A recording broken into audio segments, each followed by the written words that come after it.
in the early stages of our investigation,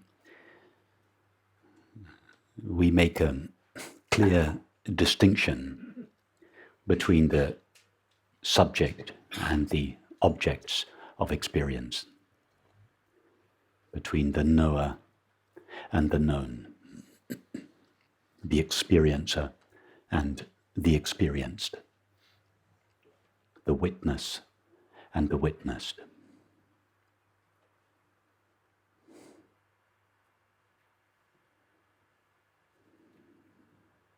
Between the context of experience and the content of experience. And you might well object and say, I thought this was about non-duality, the absence of these two elements of experience, the subject and the object, and your objection would be entirely legitimate.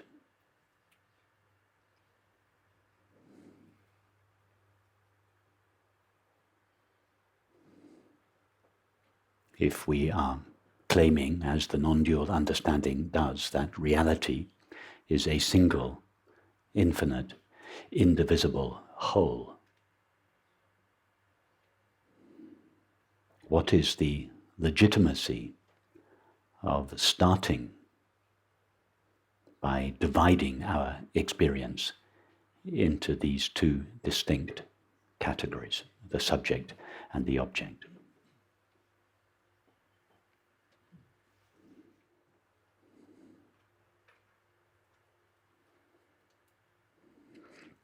And the answer is simply this, that for most people, experience simply consists of a series of thoughts, images, feelings, sensations, and perceptions. The knowing element that pervades all experience is entirely overlooked or ignored.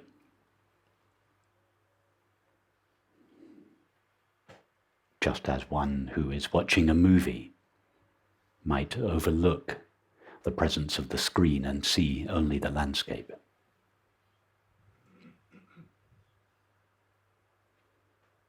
In fact, when such a person considers their self the subject of their experience, they refer to a body and a mind. It is for this reason that most people feel I, this body-mind, am the subject of experience, and the world and all others are the objects of my experience. In other words, most people believe, and more importantly feel, that their body-mind complex is the subject of their experience. And it is for this reason that when we say I, almost all people refer to I, this body-mind.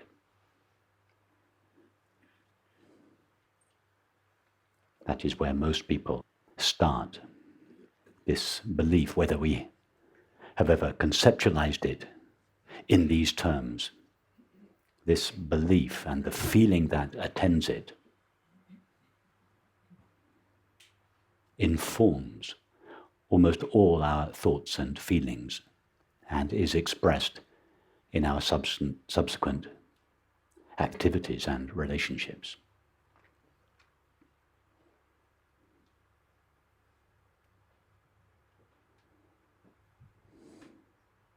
So the non-dual teaching often starts with addressing this fundamental belief and feeling that is really the founding idea upon which our entire world culture is based.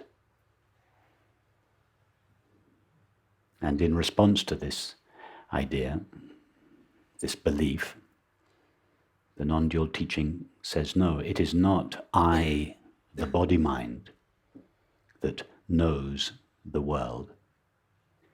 It is I, awareness, that knows the body, mind, and world.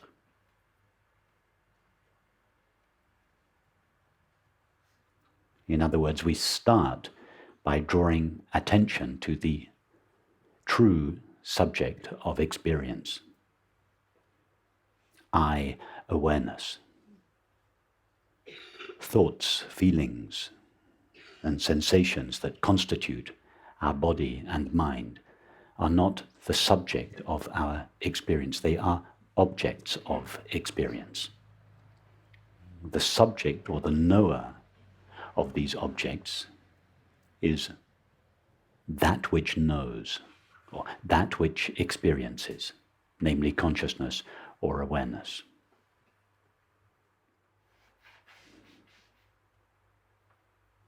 So this is the first step we take.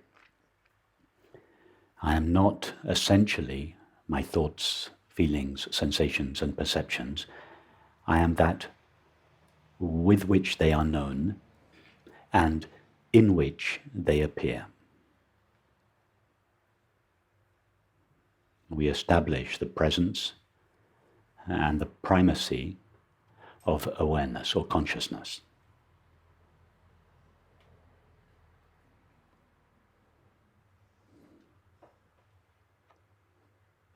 We then investigate the nature of the awareness that we now know ourselves to be.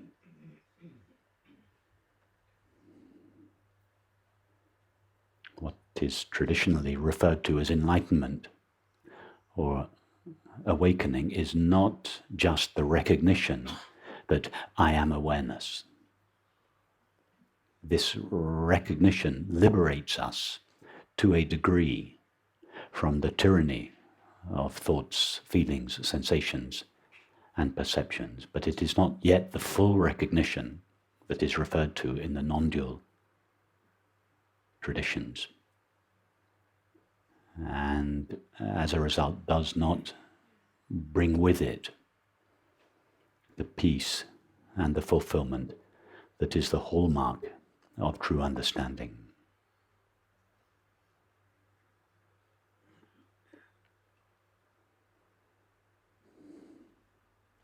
So a further investigation is required, in which we explore not just the fact that what I essentially am is this pure knowing or awareness, but the nature of this awareness that I now know myself to be.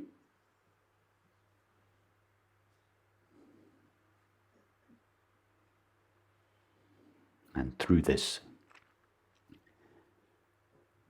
experiential investigation into the nature of awareness, we come to recognize either gradually or suddenly that awareness shares none of the limits of the objects that it knows. Our thoughts, images, feelings, memories, sensations, perceptions are all limited, but that with which they are known and that in which they appear does not share their limits or their destiny.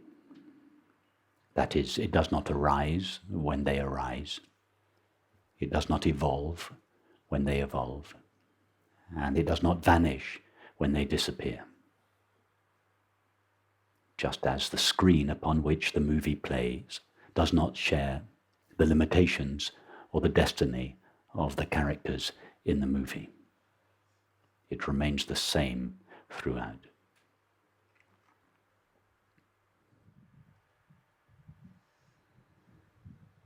We discover that whilst the content of experience, thoughts, feelings, etc., may be disturbed,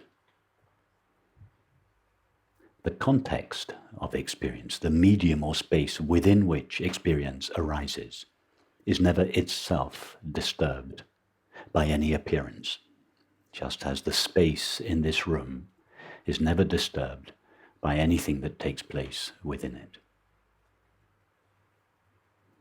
We make this experiential discovery that our essential nature of pure awareness is inherently peaceful. It does not need to be made peaceful through 30 years of meditation. It is already and always perfectly at peace, irrespective of the content of experience.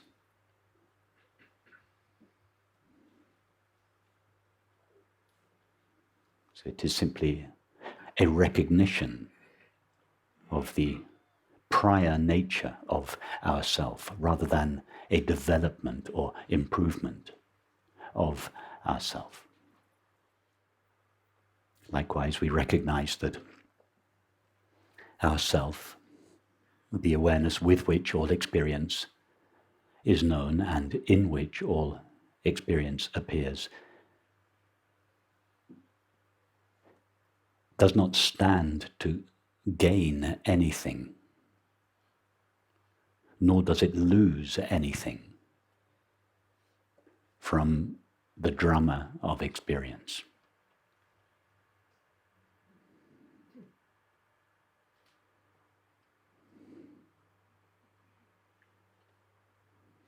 The screen upon which the movie plays is never diminished or aggrandized by the content of the movie.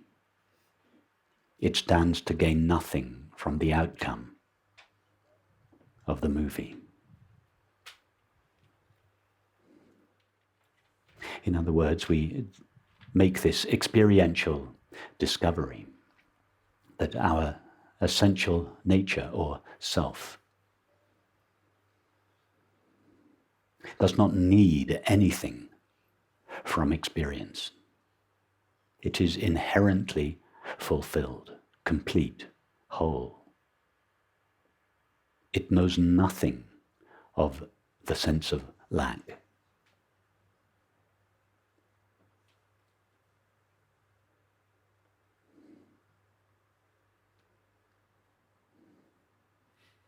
It knows nothing of the desire for happiness.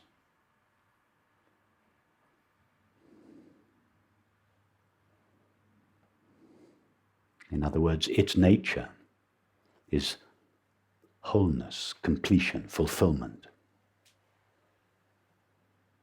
or simply happiness.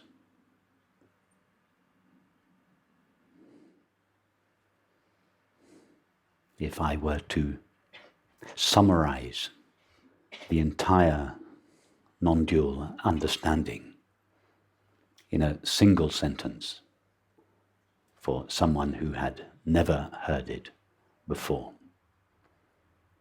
I would say simply that it is the recognition that within our own self or being lies the peace and happiness for which all people, without exception, long above all else.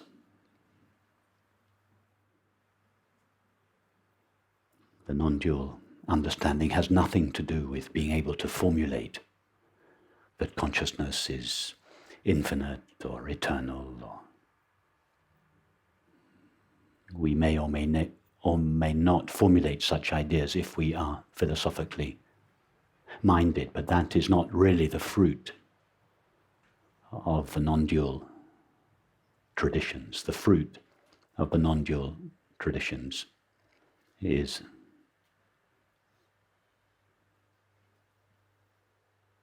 simply the peace and happiness that is the nature of our self. Everybody longs for peace and happiness above all else.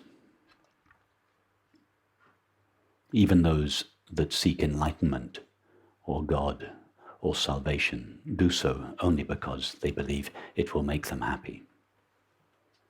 Therefore, the desire for happiness is even higher than the desire for God or for enlightenment. It is the ultimate desire, and in fact it is the only desire.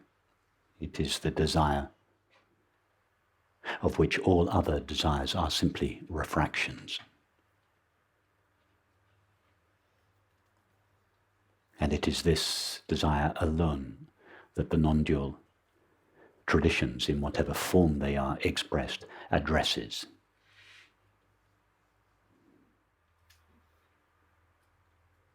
And it is the revelation of this peace and happiness that is the nature of ourself, that is the great revelation of the non-dual traditions.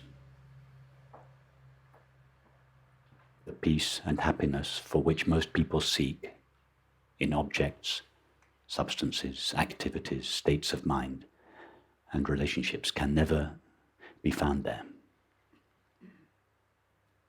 But it is available to all people at all times, under all circumstances, in the simple knowing of our own being as it is.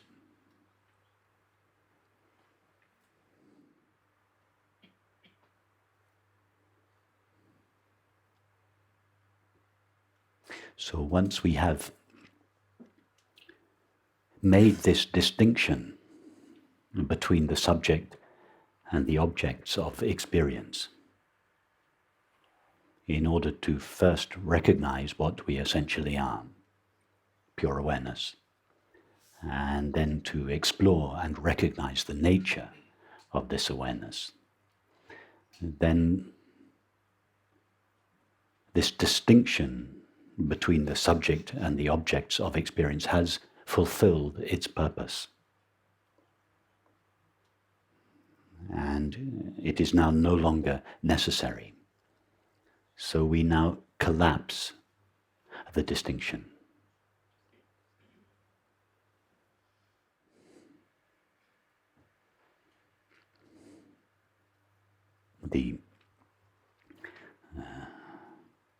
The distinction between the subject and object of experience and the revelation of the nature of the subject, the nature of consciousness, is the hallmark of the Vedantic tradition.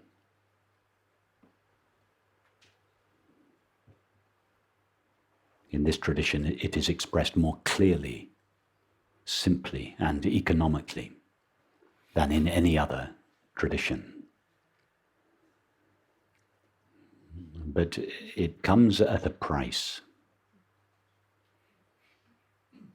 And the price, the Vedantic tradition, for those of you that have studied these traditions, and I know that is many of you, the price that is paid by the Vedantic tradition is the separating out of embodied experience from ourself, and in some extreme cases, the rejection of embodied experience, that is, the rejection of the body and the world. Having made a distinction between pure consciousness and thoughts, feelings, sensations, and perceptions, that thoughts, feelings, sensations, and perceptions are then relegated to some lesser realm, and in some extreme cases, completely rejected or despised. And some traditions of Vedanta, not all, but some, never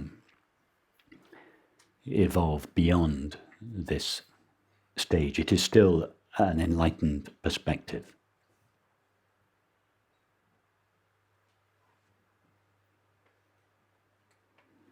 But it is one in which our enlightened understanding has not yet been incorporated into all aspects of our life. So this collapse of the distinction between the subject and the object of experience is really the hallmark of the tantric traditions.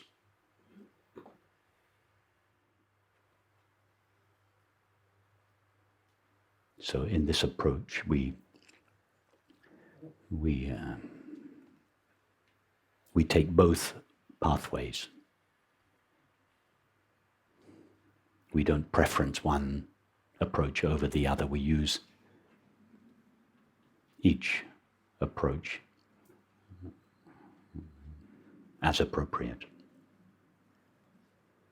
So having spent the last couple of days on the inward-facing path, or the Vedantic approach, making a clear distinction between the subject and the object of experience, we now begin to collapse this distinction.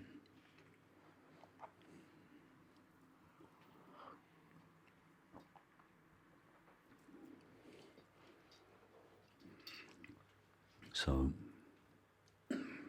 simply allow your experience to be as it is: thoughts, images, memories, feelings, sensations of the body, the temperature of the air on your skin, your feet on the floor, the tingling of your face or chest, and perceptions of the world, sights if your eyes are open, sounds, tastes, textures, smells.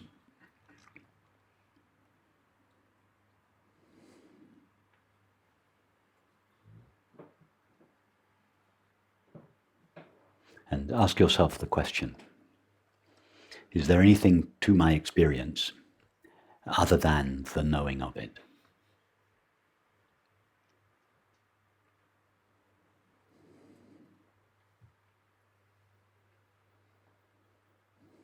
Some of you will have asked yourself this question many times. Some of you will never have asked this question before, but all of us ask it as if for the first time.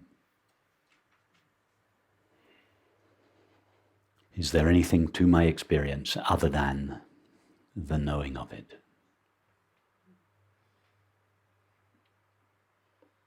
Allow your attention to go wherever you like in experience. Do you ever encounter anything other than the knowing of experience?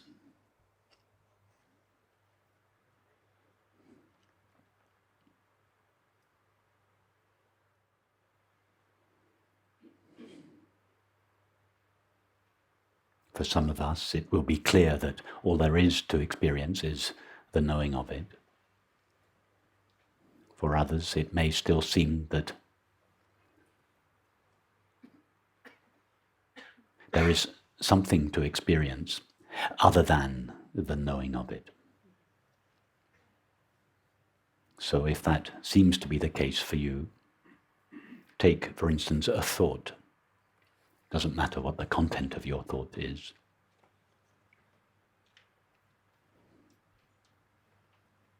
Can you actually isolate a discrete object called a thought floating through your mind?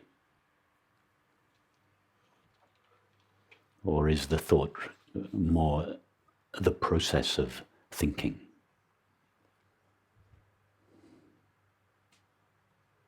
In other words, a thought is not like a fish that you can pluck out of an ocean. It is more like a current, inseparable from the ocean. We cannot pluck a current out of the ocean.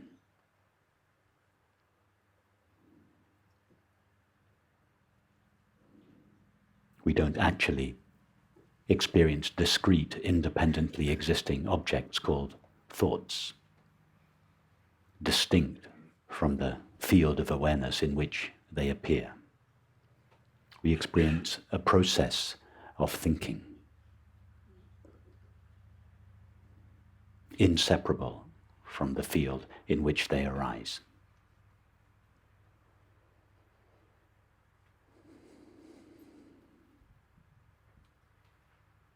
And now ask yourself, is there anything to the experience of thinking other than the knowing of it? If you were to touch the stuff that thinking is made of, would you find anything there other than knowing? Remember, when I use the word knowing, I don't mean conceptual knowing, I mean pure experiencing.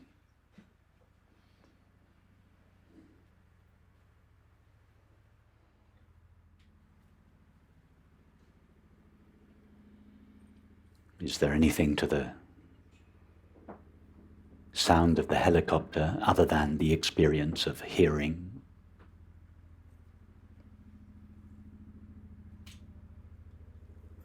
And is there anything to hearing other than the knowing of it?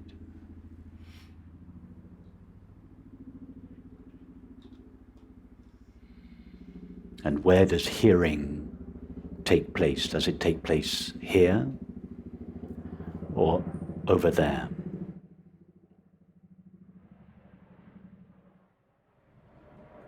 Does the sound appear in consciousness or outside consciousness?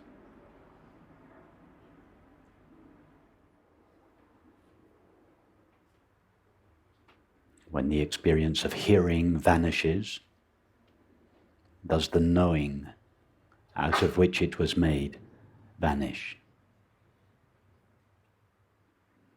Or does it simply lose one of its colors?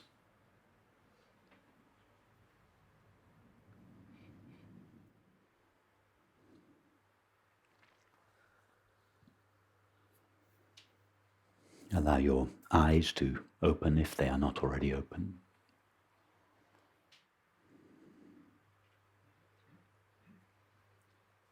The sight of the world appears. In fact, we cannot be certain that it is the sight of the world, or a perception of the world. We can only be certain that it is a perception. Of the world is added by thought. We stay strictly with the evidence of our experience. All we can say that is that a perception appears. Does this perception appear in consciousness or outside consciousness?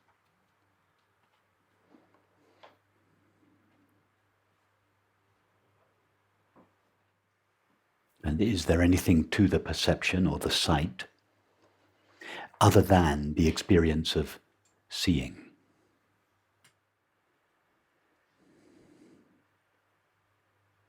And if we touch the stuff that seeing is made of, do we find anything other than the knowing of it, the consciousness of it? In fact, not even the knowing of it, as if the experience of seeing were one thing and the knowing of it another. All there is to seeing is knowing. The experience of seeing is one thing, not two things. The seen and the seer are abstractions. All that is really experienced is seeing. And all there is to seeing is knowing.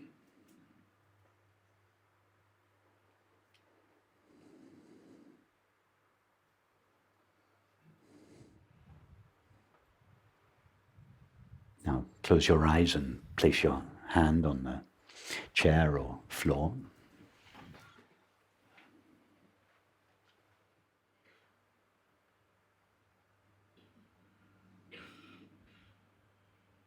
Remember Samuel Johnson, who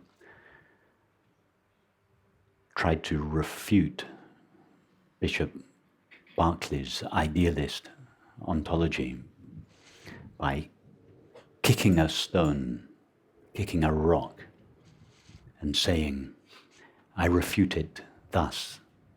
In other words, there, when you kick a stone, there is the evidence of something solid, dense, inert, called matter. Well, there are no rocks present to kick, so we'll use our chairs or the floor instead. Touch the chair or the floor, a new sensation arises which most people would consider evidence of a world outside consciousness made out of matter. But be like an honest scientist. Refuse any theory that does not stand the scrutiny of experience. Is there anything to the experience of your hand on the chair other than a sensation?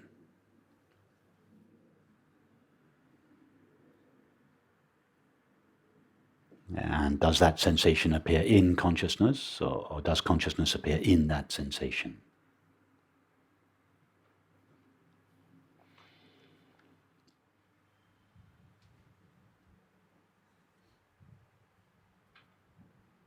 Can you even find two objects there, one my hand and two the chair? Or are these concepts superimposed by thought onto the intimacy and immediacy of the experience?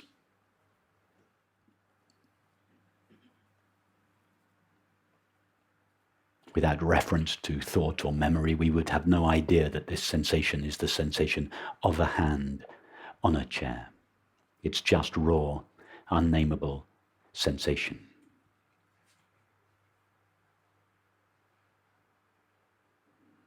Is there anything to that sensation other than the experience of sensing?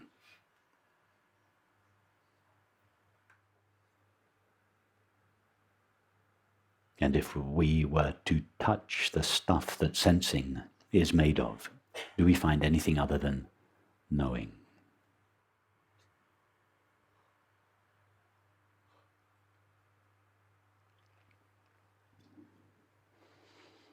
See in this way, simply, honestly, clearly, that knowing is the only substance ever found in experience.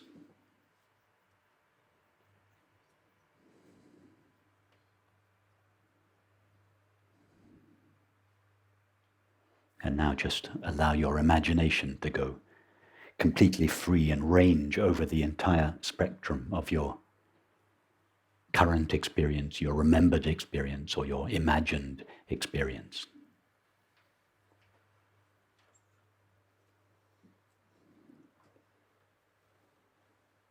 Do you ever, have you ever, or could you ever know anything other than knowing?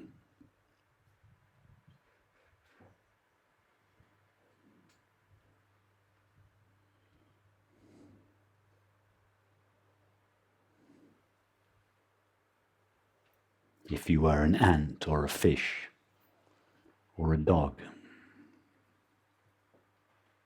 could you ever know anything other than knowing?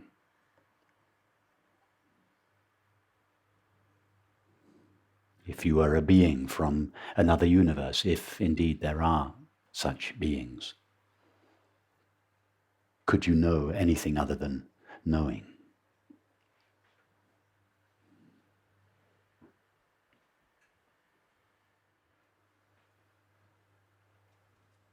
If you were God himself or herself, if you are willing to entertain the idea that there may be something called God, could God know anything other than knowing?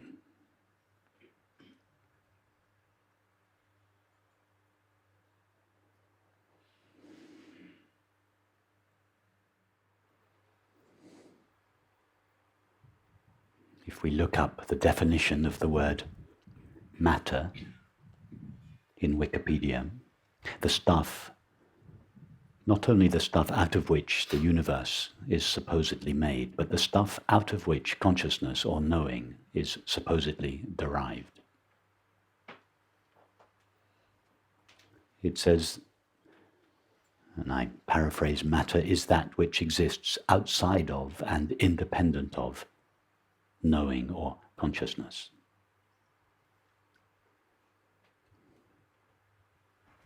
Scientists have been looking for this stuff for 2,500 years, and they will continue to look for it for the next 2,500 years without success.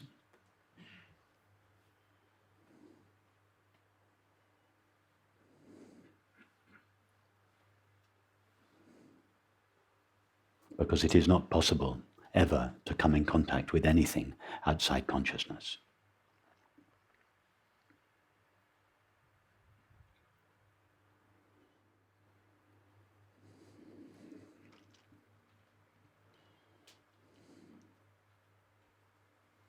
So here we are just like simple, honest scientists. Our subject matter is experience, the only subject matter there is. And we simply put experience under the microscope. What is really there?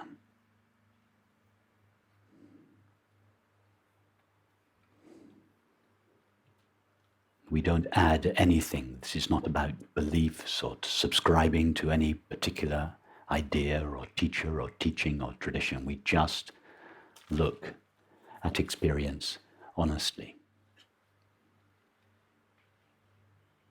And if we look honestly at experience, all we find is knowing. Now we might ask, when I say all we find is knowing, who is the we that finds or knows this knowing?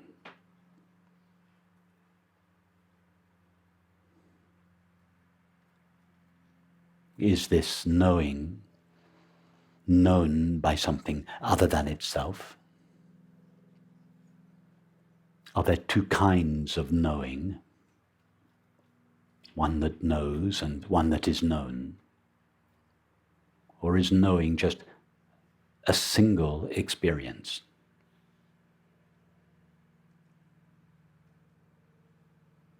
Don't think about this. Be very experiential. We're in the lab here, not the classroom.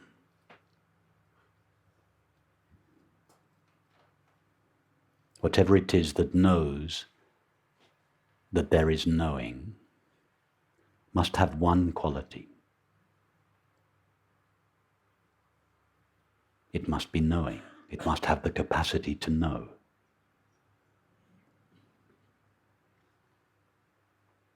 It is knowing that knows that there is only knowing.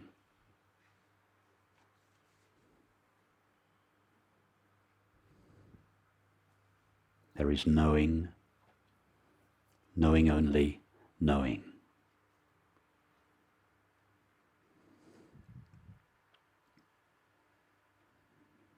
That is the equation that quantum physicists will sooner or later come to.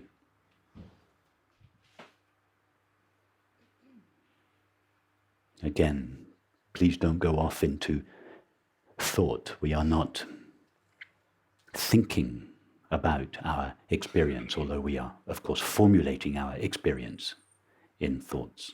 We are not philosophizing, or rather we are philosophizing, but it's the true philosophy. Philosophy that is derived directly from experience.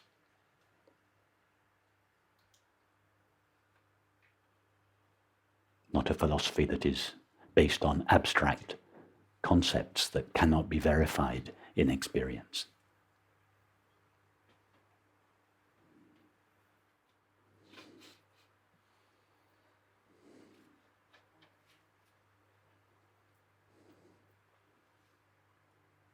And You find this true philosophy in all the cultures of the world, not just in the East. It was expressed in Western philosophy in the writings of Parmenides and Plotinus and Spinoza and many others.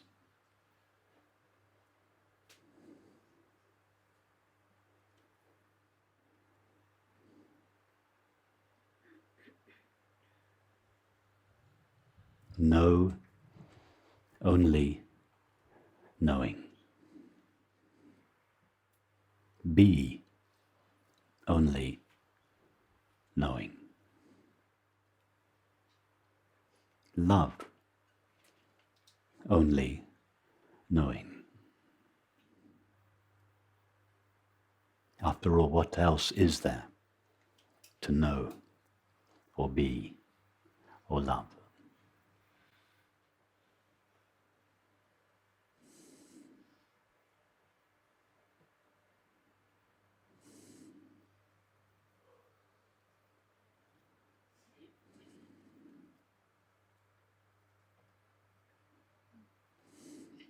Ask yourself the question.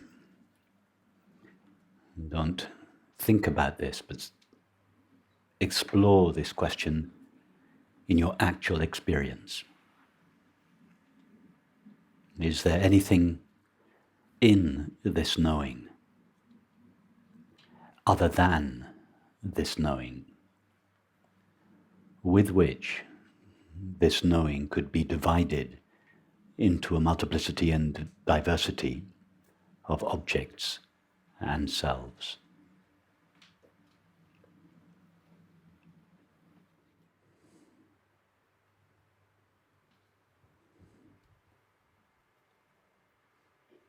It is not possible to make a partition in space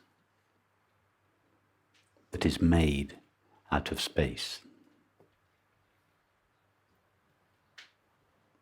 If you want to partition, for instance, the space of this room, we would have to use something other than the space of this room in order to build that partition. So in order to divide knowing into separate objects and selves, we would have to use something other than knowing to partition it into discrete objects. Can you find, don't think about this, refer only to your experience, can you find anything in knowing? That is, can knowing find anything in knowing other than itself, other than pure knowing, with which it could divide itself into separate parts?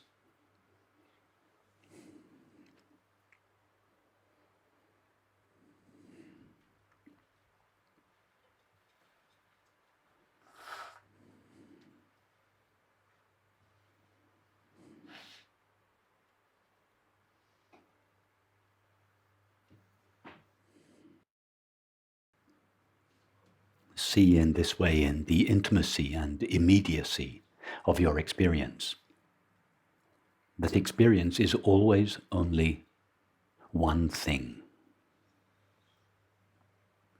which is not a thing.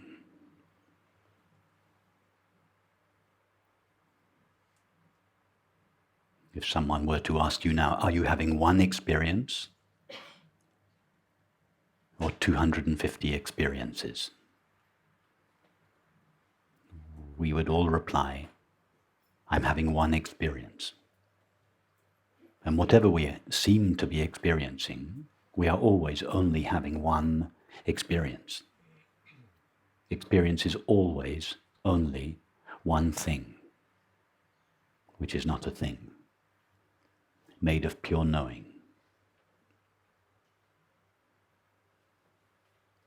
And in this knowing, there is nothing to divide it into separate or finite parts. As such, it is not finite or infinite.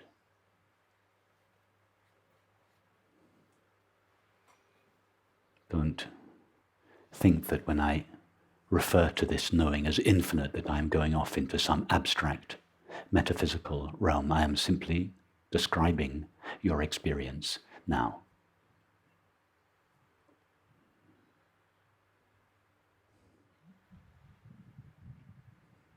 And being infinite, this knowing can have no form, because any form is always finite. So the nature of this knowing is both infinite and formless. And having no form, it has no dimension. And having no dimension, it does not appear in time or space.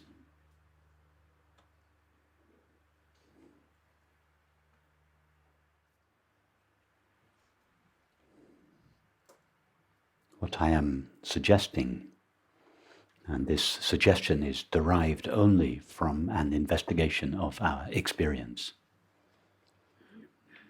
is that our experience is always only a single, infinite, indivisible, whole, which does not appear in time or space. And I'm not speaking of some extraordinary, marvelous, enlightened experience. I'm talking about our experience now. Just this ordinary experience that each of us is having now. I'm doing my best to simply describe it.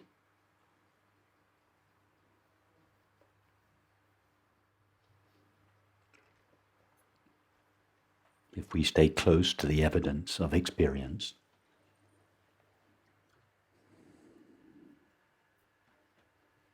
it becomes clear that this single, infinite, indivisible, dimensionless knowing itself assumes the form of thought and perception and refracts itself into time and space. In other words, this infinite, dimensionless knowing appears as time when refracted through thought, and appears as space when refracted through perception. And this is entirely consistent with our experience. When we fall asleep at night, thought and perception vanish. Surprise, surprise, time and space vanish. When thought and perception arise again, surprise, surprise, time and space arise again. Could there be a connection between them? Isn't that a logical, rational conclusion? That there must be a deep connection between time and thought, and space and perception. We've already discovered that all there is to thought is thinking, and all there is to thinking is knowing. So we already know that thought is the activity of knowing, a modulation of knowing. We've already discovered that all there is to perception is perceiving, and all there is to perceiving is knowing. So perception is the modulation of knowing. It is knowing itself that assumes the forms or the activities of thought and perception, and appears to itself as time and space, and all the events and the objects they contain.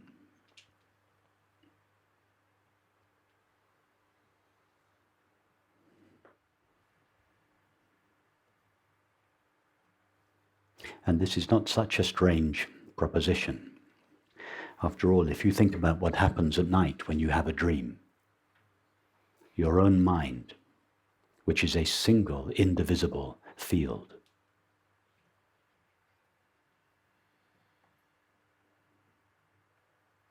Refracts itself into the dreamed world and appears as a multiplicity and diversity of dreamed objects and selves. But there is nothing to the dreamed world other than the single indivisible field of your own mind.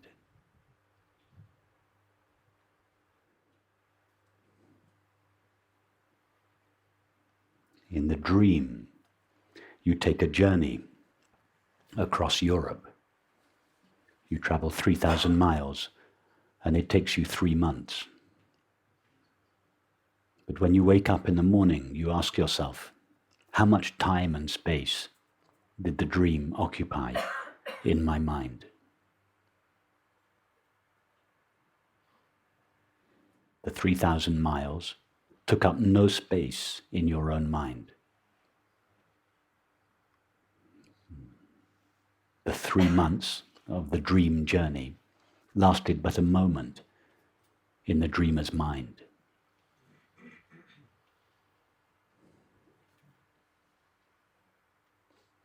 Something that in the waking state takes up no space and takes no time appears as time and space in the dreamed world. Well, could it be that the waking state is a dream in the mind of consciousness, or in God's mind? And that in the mind of consciousness, or in God's mind, what appears to us as time and space doesn't take up any time or space. It is dimensionless. After all, this is, in fact, in line with our experience. The experience of knowing is infinite, indivisible. It has no form.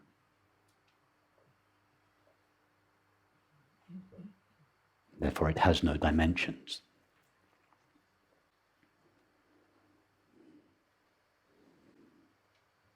Consider the possibility that this dimensionless field or presence of pure knowing contains all form or all experience in potential within itself. But in order to realize or actualize that potential, it has to assume a form. It has to give up its formlessness.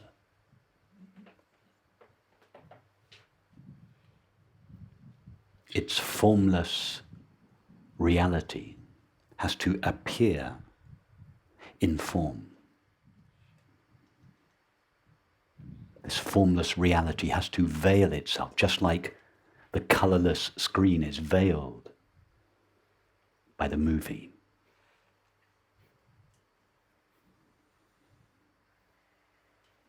If the screen did not veil itself with colors, there would be no movie.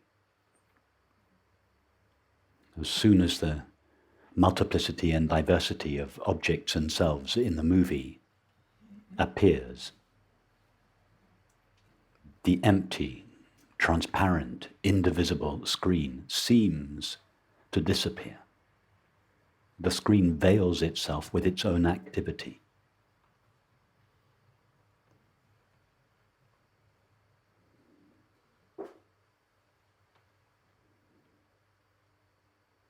Or, to go back to the dream analogy, our own mind, the single indivisible field of our own mind, forgets itself, falls asleep to itself, in order to realize or actualize the dream that lies in potential within it. Our own mind veils itself with its own activity and appears as an apparent multiplicity and diversity of objects and selves. That is the dreamed world. But the dreamed world can only be known from the perspective of a character in the dream. That's what we are, perspectives, points of view, through whose agency infinite consciousness knows itself as the world.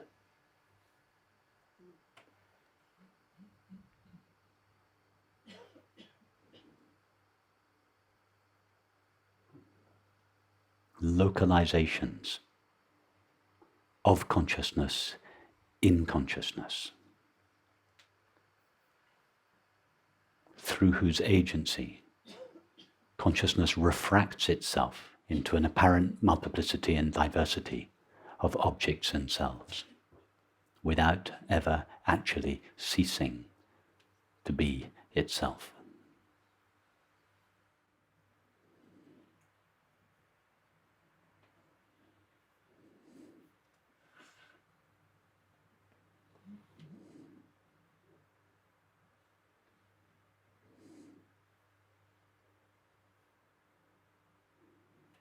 What I am suggesting, of course, is extraordinary from the point of view of materialist science, in spite of the fact that it is in line with our experience. But 2,500 years ago, it was also considered extraordinary that the earth is round. 600 or 700 years ago, it was also considered extraordinary that the earth may travel round the sun, not vice versa.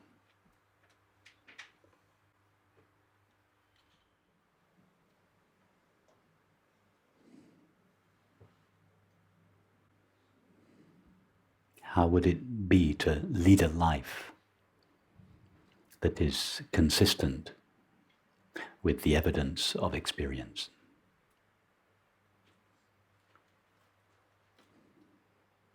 Namely, that we are not separate, isolated, individual people or selves.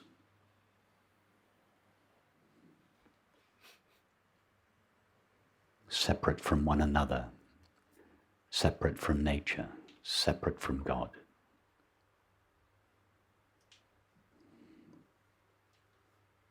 And that the world does not comprise a multiplicity and diversity of objects made out of dead, inert stuff called matter.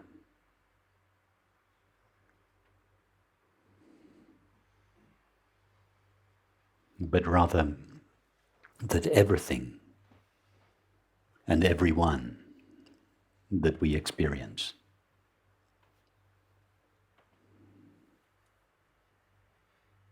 is a single, infinite, indivisible whole or reality.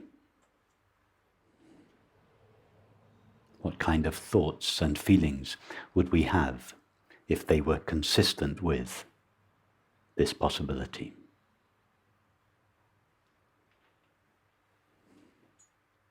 And how might we behave towards one another and the world and the earth if our actions were informed by this understanding? What would the quality of our relationships be?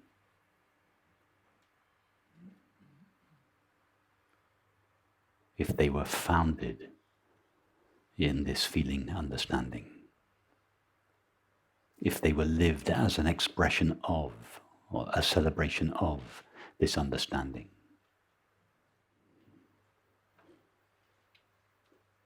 How would we treat animals?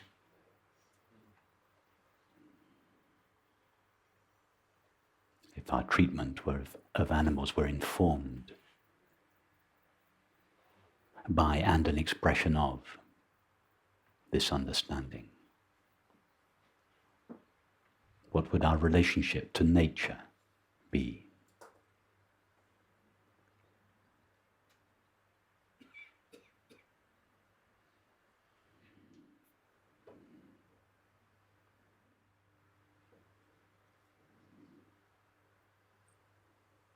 You see, if we try to reform our relationships with each other and with animals and with the earth, without addressing the fundamental idea upon which our relationships are based, then at best we will only succeed in making temporary, superficial changes.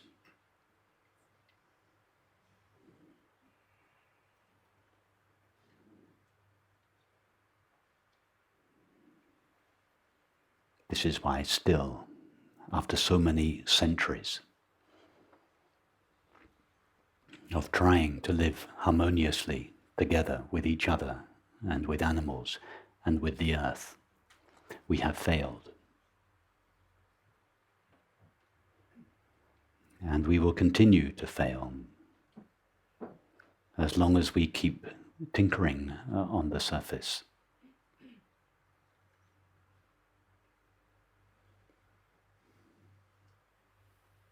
Addressing the symptoms of our dysfunctional relationships with each other, with animals, and with the earth, but never addressing the underlying, the foundation of our relationships.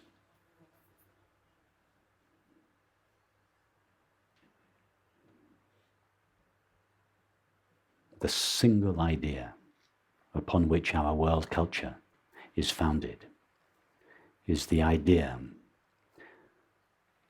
that the stuff that is never experienced, namely matter, gives rise to the stuff that is only experienced, namely consciousness. And as a result of that, consciousness, what we essentially are, is considered to be a byproduct of matter, in particular a byproduct of the body, living in the body, subject to the limitations and destiny of the body. In other words, the founding idea upon which our world culture is based is the idea that we are a fragment, a temporary, finite self. All the ideas that inform our activities and relationships with each other, with animals, and with the world are founded upon this belief. And the only way to make any real changes in our activities and relationships is to address this fundamental assumption, the fundamental assumption of separation and division upon which our world culture is founded.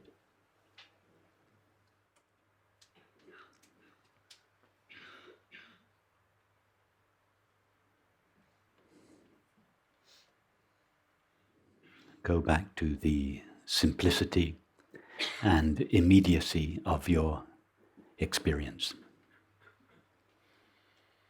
Know only knowing.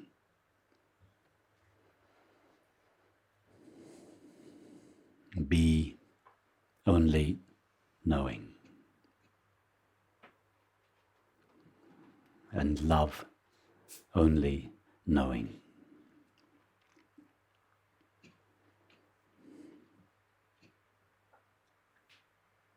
And don't let experience, however pleasant or unpleasant it may be, eclipse this understanding and its implications.